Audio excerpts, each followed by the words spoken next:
नवरात्रि का पर्व और माह-ए-रमजान दोनों शुरू हो चुके हैं। हिंदू धर्म के प्रसिद्ध पर्वों में से एक नवरात्रि के 9 दिन की पूजा करने वाले लोग उपवास करते हैं।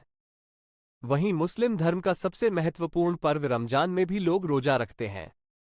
दोनों ही पर्व उपवास वाले हैं, जिसमें लोग दिन भर कुछ नहीं खाते हैं। गर्मी का मौसम है और इस मौसम में बिना भोजन के रहना मुश्किल हो सकता है। उपवास में भूख भी लग सकती है। कई लोगों को तो बार बार भूख लगती है। बहुत अधिक भूख लगने से वजन बढ़ने का भी खतरा रहता है। भूख को कंट्रोल करने के लिए लोग कई तरीके अपनाते हैं।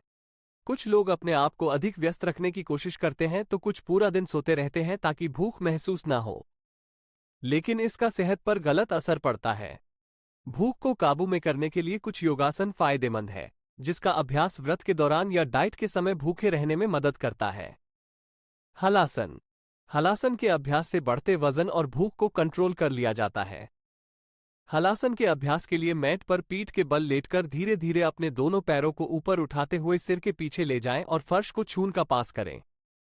पैरों से फर्श को छू नहीं पा रहे तो अधिकतम सीमा तक ले जाने की कोशिश करें और कुछ सेकंड इसी अवस्था में रहें।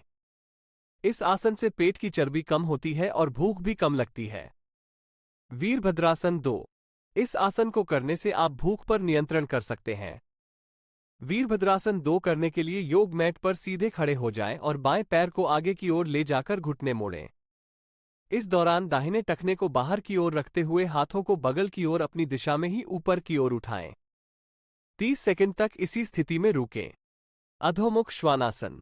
भूख को कम करने के लिए नियमित अधोमुख श्वानासन का अभ्यास किया जा सकता है। इस आसन को करने के लिए पेट के बल लेटकर पैरों और हाथों को जमीन पर रखते हुए कूल्हों को ऊपर उठाएं।